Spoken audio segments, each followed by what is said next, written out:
Hello everybody, it's Sarah, and first of all, I'm very sorry for not uploading this past week. I kind of on short notice went to Amsterdam, as in short notice, I decided one day and then flew the next day. So very short notice, and I didn't have time to kind of pre-upload anything and schedule videos, so I'm sorry for that. But now I am back again. And I am back with my August TBR. Now, quite a few of my books on my August TBR will be books that you know from my July TBR. Because I was kind of slumpy in July, not in the way where I didn't read, because somehow I still managed to read a bunch of books, but in the way where I seemingly didn't read any of the books that I had on my July TBR, and only reread the Stormlight Archive series because that's what I felt like. Or at least reread the first two books, because book number 3, Oathbringer, is on my August TBR.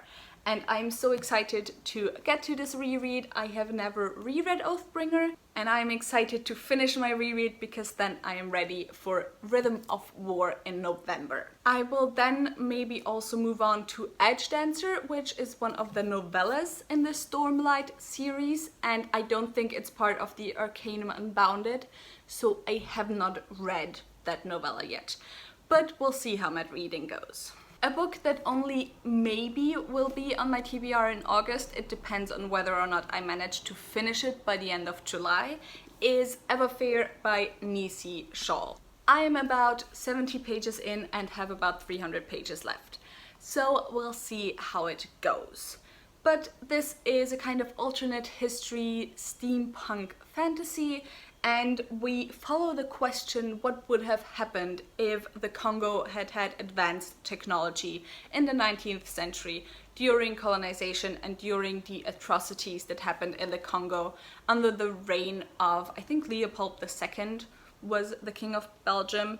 It's either the second or the third, I'm not sure which one. And so far I am enjoying this book, and hopefully I won't have it on my August TBR, because there's enough books on there already. Another book I definitely won't be done with by the end of July is A Crown of Swords by Robert Jordan, which is book 7 in the Wheel of Time series.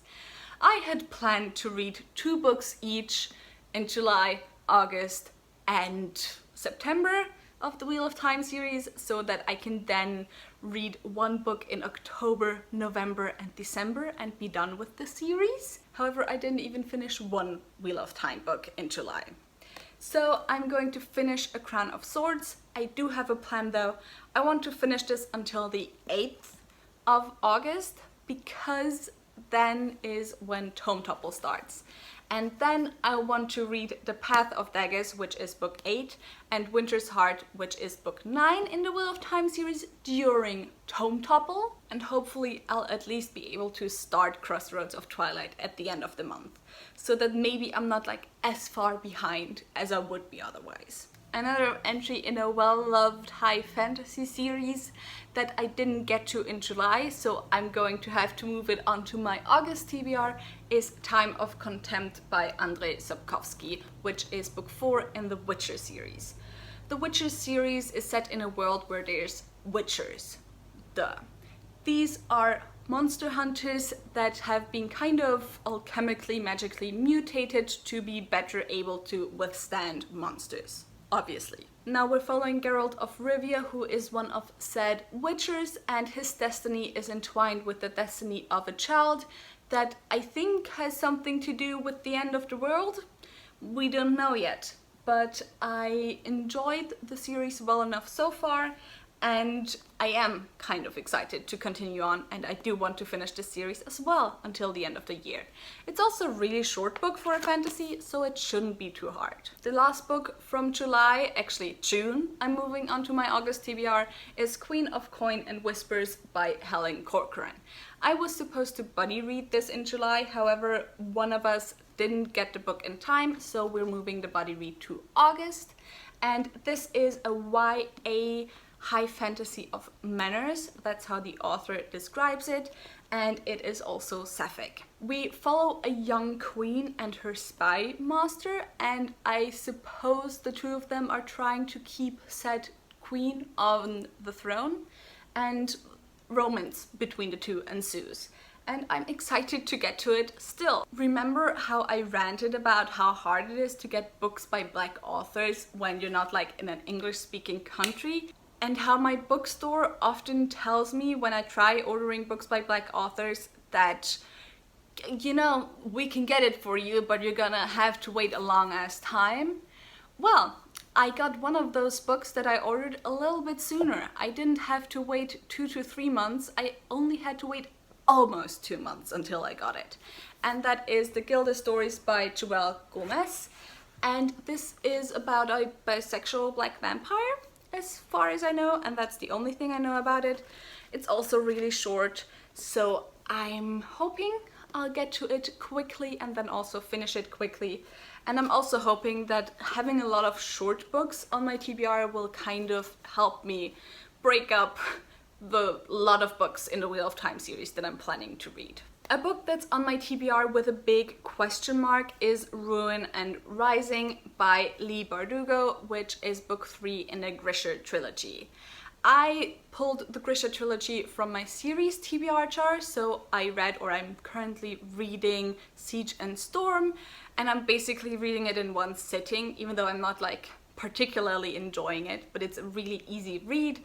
So I'm hoping I'm just gonna pick up Ruin and Rising right away and then finish it also in one sitting, and then I'm done with the trilogy. But it depends on how the rest of my reading goes this month and how much money I have, so whether or not I'm going to buy it or not.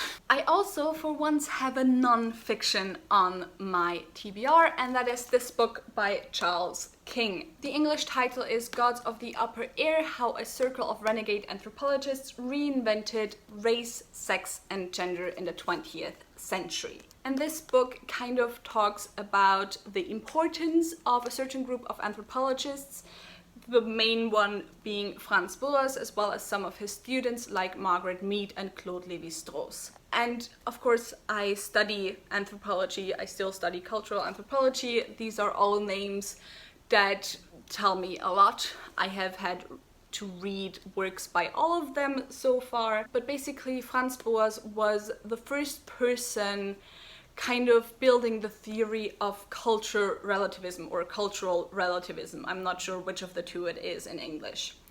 Before him, the going theory was evolutionism. So basically the theory that culture develops from one point to the other. And of course the lower point are hunter and gatherer societies, and the highest point is Western society. Franz Boas said that that is not something that you should do with cultures. You cannot judge cultures from the outside, pretty much. You can only judge cultures for itself. You cannot judge the morals of a culture, for example, by the morals of another culture. And also one of his students, Margaret Mead, was one of the first, if not the first woman in anthropology. Before that, pretty much only men were anthropologists, and as such, they had no access to female or women's spaces in the cultures that they were looking at.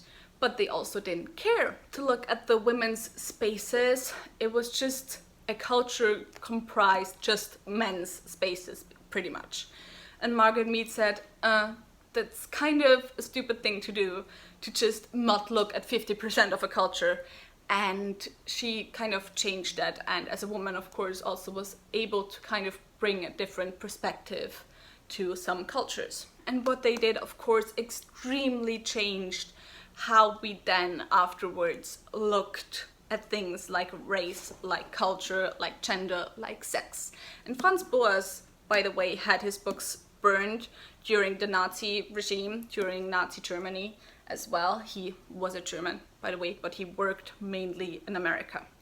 And yeah, so I'm going to read this book. I have started it already. I'm really liking it so far, and I hope I can finish it in August. And then I have a kind of teaser announcement, and that is that I kind of spontaneously, like 1.5 weeks ago or so, decided to start a book club that is all about reading adult fantasy written by women.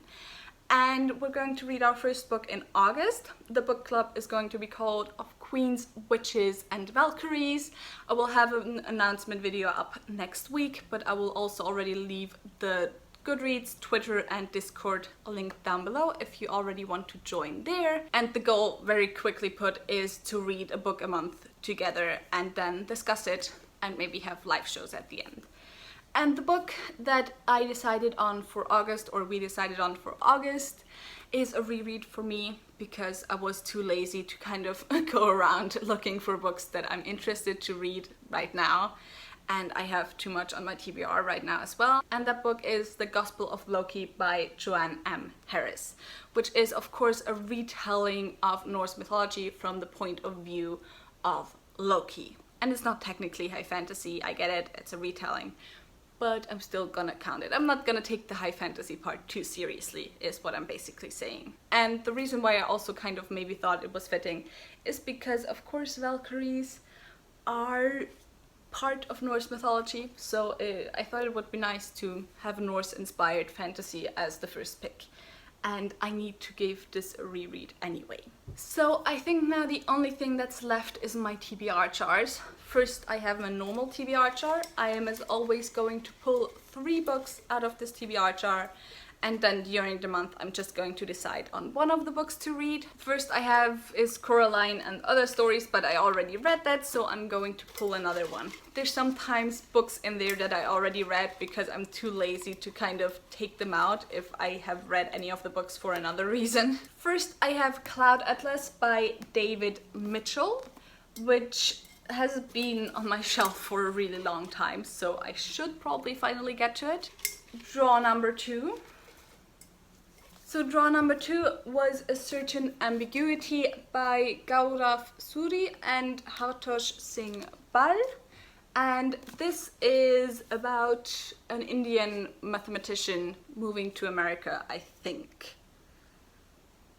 I got this in high school at some point because my mathematics teacher recommended it to a few of us, like the people that were good at mathematics, he recommended this to. And number 3 is A Tale of Two Cities by Charles Dickens, a book that I have started multiple times already, enjoyed every time, but never finished. So I should finally finish this. And now let's see which series I'm continuing with in August. I'm going to continue with the Reckoner series by Brandon Sanderson. I only have book 3, which is Calamity, left. So then I'll have a series finished. So far I didn't have good luck with like continuing series, picking series where I only have 1 book left to read. So that's a nice change. Or picking series that like are finished.